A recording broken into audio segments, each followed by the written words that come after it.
So welcome back friends, मैं हूं आपका भाई सौरभ और मैं लेके आया हूं आज आपके लिए एक नई वीडियो। और आज की वीडियो है क्लास 10th के ऊपर इकोनॉमिक्स का second chapter sectors of Indian economic. मैं आपको ये चैप्टर पूरी ब्रीफली एक्सप्लेन करूंगा, कैसे आपको इसके बारे में बताया गया है, क्या क्या इस चैप्टर में है, पूरा एक्सप्लेन करूंगा, ब्रीफली एक्सप्लेन करूंगा। बट सबसे पहले मैं बात कर लेता हूं अपने यूट्यूब चैनल की। अभी तक जिन्होंने हमारे चैनल को सब्सक्राइब नहीं किया, प्लीज जाके सब्सक्राइब करें, लाइक करें, कमेंट करें और अपने फ्रेंड्स में शेयर करें। सो स्टूडेंट्स, नोट्स मैं प्रोवाइड करता हूँ, जैसा कि आपको पता है हर एक चैप्टर के मैं नोट्स प्रोवाइड करता हूँ। जिनको भी नोट्स चाहिए फ्री ऑफ कॉस्ट है, मैं कोई भी पैसे नहीं लूंगा आपके इसके लिए। आप कमेंट बॉक्स से मेरे से नोट्स ले सकते हैं। आप अपना जीमेल दे दीजिए, मैं आपको सेंड कर दूंगा और मैं अपना जीमेल नीचे दे देता हूँ कमेंट डिस्क्रिप्शन में, और आप कमेंट बॉक्स से भी मेरे को ले सकते हैं अपना नोट्स। सो स्टूडेंट्स, स्टार्ट करते हैं अपनी क्लास। सबसे पहला टॉपिक क्या निकल के आता है, मतलब फर्स्ट केम आउट क्या होता है इस चैप्टर से? प्राइमरी एक्टिविटी, सेकेंडरी सेक्टर और टर्शरी सेक्टर। क्या आता है? Primary activities, secondary sector and tertiary sector. मतलब प्राइमरी एक्टिविटीज आपने सुना होगा, ये सेक्टर प्राइमरी एक्टिविटीज मतलब प्राइमरी सेक्टर ही बोल सकते हैं, ऐसा नहीं है कि मैं इसको प्राइमरी एक्टिविटी बोल रहा हूँ। क्या है?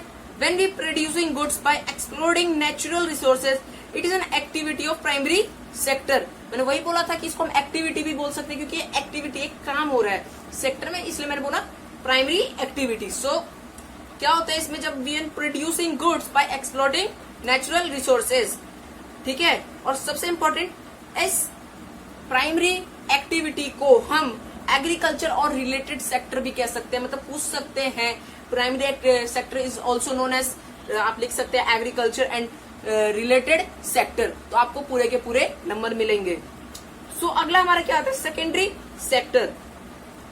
इन this sector natural products are change into other forms through ways of manufacturing that we associated with industrial activities। मतलब क्या होता है उसमें? प्रोड्यूसिंग होता था, गुड्स होते थे बाय एक्सप्लोइटिंग नेचुरल रिसोर्सेज। इसमें क्या किया जाता है? उसको मैन्युफैक्चरिंग किया जाता है। मैन्युफैक्चरिंग किया जाता है कहाँ पे? इंडस्ट्रियल में, फैक्ट्रीज में। It is also known as industrial sector. Industrial sector से इसको also known as industrial sector. Third हमारा आता है tertiary sector. What is tertiary sector? It is its covered activity that help in the of primary and secondary sector। मतलब ये क्या करता है? इसकी एक्टिविटी है, ये हेल्प करता है डेवलपमेंट के लिए। किसके के लिए? प्राइमरी और सेकेंडरी सेक्टर के लिए। It is also Naz service sector, क्योंकि ये सर्विस देता है। इसमें कोई चीज जैसे ट्रेनमैन, बिजनेसमैन इसमें आते हैं। Okay, service sector. अब एक सबसे आपसे पूछ सेकंड टॉपिक है और इम्पोर्टेंट भी है, कंपेयरिंग थ्री सेक्टर्स। क्या आता है? Comparing three sectors. तो इसमें 3 पॉइंट मैं बताऊंगा, तीनों पॉइंट को ब्रीफली एक्सप्लेन करूंगा। इंटरमीडिएट गुड्स, क्या बोला मैंने? Intermediate goods, final goods, double counting. क्या बोला? Intermediate goods, final goods and double counting. First हमारा आता है intermediate goods, the goods which are sold by form to another either for rescale or other processing. Intermediate goods क्या होते हैं? Intermediate वो goods होते हैं जो बीच के, जैसे आपने कॉटन की वो की खेती की, ओके, कॉटन की खेती की, तो देन आपने क्या किया? कॉटन को फैक्ट्री में भेजा, कॉटन को फैक्ट्री में भेजा तो वो धागा बना। अब धागा से क्या हुआ? आपका कपड़ा बना। तो ये सारे एक्टिविटीज में बटे हुए हैं, हर एक सेक्टर में ये बटे हुए हैं, तो उसी के बीच को कहते हैं हम इंटरमीडिएट गुड्स। ओके, मतलब जो उनकी इनकम होती है उनको, मतलब इंटरमीडिएट्स जो बीच के होते हैं उनको हम इंटरमीडिएट गुड्स कहते हैं। Final goods, final goods are referred to as those goods which do not require further processing. मतलब अब जो आपका कपड़ा बन गया, अब उसको तो और किसी चीज की रिक्वायरमेंट नहीं है, वो तो हो गया, इसमें आप और कुछ तो करना नहीं है। जैसे कॉटन आपने किया था तो क्या हुआ था? वो धागा बना, देन आपका कपड़ा बना, तो उसमें क्या प्रोसेसिंग हुई थी, उसी को हम कहते हैं फाइनल गुड, जिसमें और कोई do not required further processing. अगला आता है हमारा डबल काउंटिंग।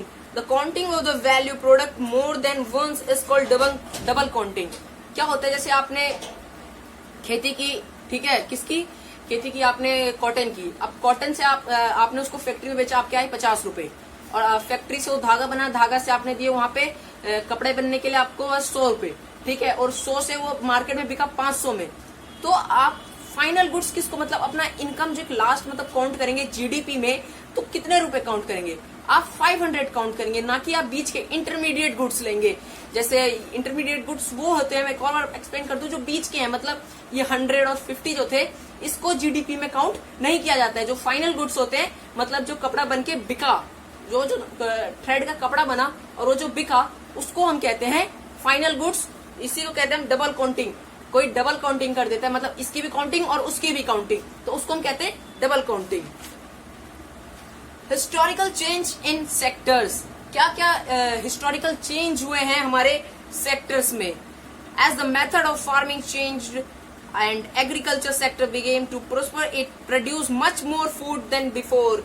बहुत सारी नई नई मशीन आ गई है, टेक्नोलॉजी आ गई है, साइंटिफिक मेथड्स आ सके हैं, कई सारे वीड्स आ चुके हैं, मतलब कुछ ऐसी चीज डालते हैं हम खेत में जिससे और अच्छी फसल होती है, हमारी अच्छी खेती होती है, तो उससे much more food than before, उससे जितना हमें पहला फूड मिलता था उससे अब ज्यादा मिलता है, मतलब हम आगे तरक्की पे है। ठीक है, तो इसको हम कहते हैं हिस्टोरिकल चेंज हुए हैं हमारे, किसमें, सेक्टर्स में चेंज ही हुए। पहले हम कम खाना उपजाते थे और अब ज्यादा ग्रोन कर रहे हैं, तो क्या हुआ, हमारी चेंजिंग हुई है। अगला पढ़ते हैं, how can be more jobs created, कैसे हम मोर जॉब्स क्रिएट कर सकते हैं, मतलब कैसे हम अनएम्प्लॉयमेंट को खत्म कर सकते हैं। First point, government can provide cheap loan to farmers so they can do farming with best tools and they practice multiple cropping for remaining employment throughout the year. क्या इस पॉइंट का मतलब क्या है कि गवर्नमेंट कुछ एक ऐसा प्रोवाइड करे, स्कीम प्रोवाइड करे या लोन प्रोवाइड करे जो सस्ता हो फार्मर्स के लिए, फार्मर्स उसको ले पाए वो लोन, और वो उससे खेती करे। और क्या हुआ, उससे खेती से क्या होगा, पैसे आएंगे, उससे खेती करेंगे तो उनको पैसे आएंगे, तो अनएम्प्लॉयमेंट खत्म होगी, एम्प्लॉयमेंट आएगी। सरकार को कुछ ऐसा करना चाहिए। Government can invest money in the transport and construction of new roads. देखो ट्रैफिक भी वैसे है, ट्रैफिक भी बहुत है, रोड्स की कमी है इंडिया में, रोड्स बनेंगे तो क्या होगा, एम्प्लॉयमेंट। रोड बनाने के लिए क्या चाहिए, मजदूर चाहिए, तो मजदूर जो आएंगे पैसे पाएंगे, तो उससे एम्प्लॉयमेंट आएगी, अनएम्प्लॉयमेंट खत्म होगी, तो सरकार को वो करना चाहिए। 20 lakh jobs can be created in educational sector, educational sector में 20 लाख जॉब क्रिएट करने चाहिए।